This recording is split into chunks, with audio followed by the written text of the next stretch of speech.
Three teenage boys looking for trouble. Big trouble. This looks like you overshot the trash can, Zach. Within moments, they surround someone's car, and they're trying to break in. Can you break in? I think I almost got it, dude. You almost got it? Yeah. And now they spray paint the car with graffiti. This man who's driving by has seen enough. Hey, is that your car? What? Is that your car? You can.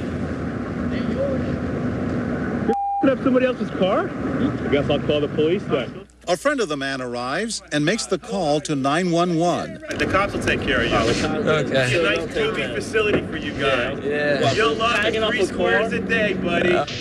But the police are not coming, and these teenage vandals are not going to jail. They're actors. The car and the hidden cameras belong to us. We wanted to know if anyone would step in and try to stop a blatant act of vandalism in a suburban parking lot. But as you'll see, before our experiment is over, we'll get a lesson in human nature we could never have predicted. Our teenage vandals are loud and pretty brazen in broad daylight, yet people continue to walk right by. Do they think the boys are trashing their own car? Well, even when it becomes clear the car is not the boys, many keep right on going. I hope that's your car. Yeah, I'm spray painting my own car. You being sarcastic? Yeah. This woman seems to be almost joking with the boys. Almost. Don't do mine, please. I can't afford it. Please, don't do mine. I promise I won't do yours. The women keep on walking. Later, they told us they would have called the police. And how about this woman? Will she step up? She looks concerned. She's soon joined by another woman. They stop, speak, but keep going. She says getting involved isn't worth the aggravation. I have to say there's times where I have been a witness to things and I've had to take off work and go to court. I was horrified, but we did keep walking. I should have done something. This woman keeps an eye on the scene from a safe distance, but we'll come back to her later.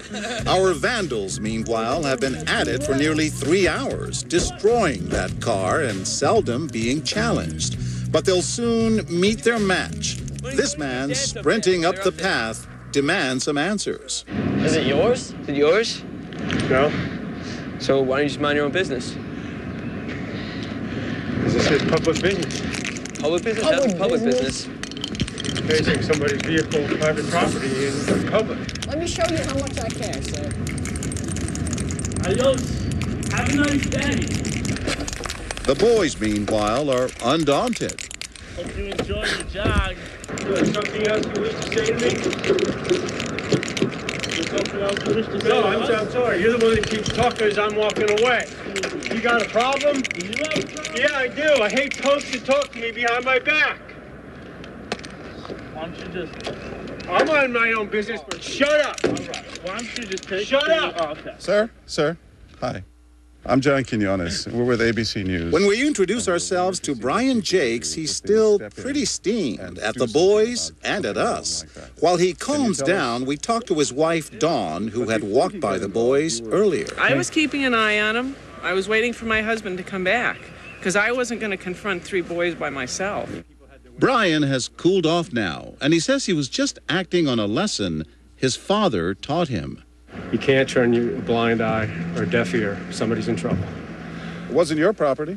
No, you're right. It wasn't. But, you know, it was somebody's. You know what?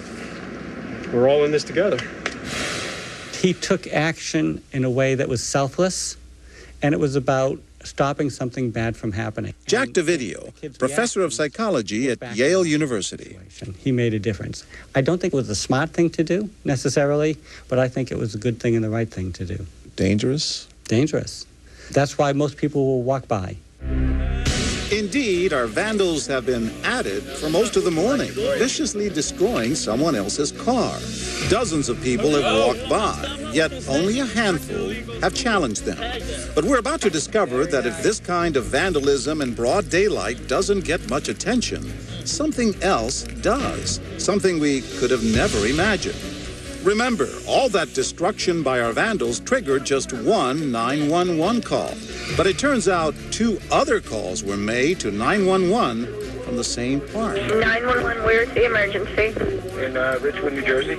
But those calls were about another car parked nearby. A couple guys in the car laying down like they look like possibly they're getting ready to rob somebody. Rob somebody? How does he know that? The caller hangs up, but a few moments later, he's back. We got 3 black kids laying in the car, and there's a lot of little kids in Florida. I'm just keeping an eye on them. In fact, the young people in the car are just sleeping. They also just happen to be black.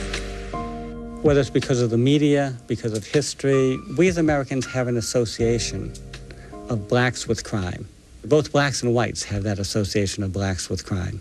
It doesn't make sense. You call the cops on sleeping kids and not the Vandals. There's nothing rational. But if we have the associations of blacks with crime, we see what we expect. And even if they're sleeping, we can make that into a potential criminal act. If that had been white kids sleeping, then they'd be white kids sleeping. But coming up, if a few African Americans resting in a car trigger calls to 911, what'll happen when we replace the white Vandals with 3 black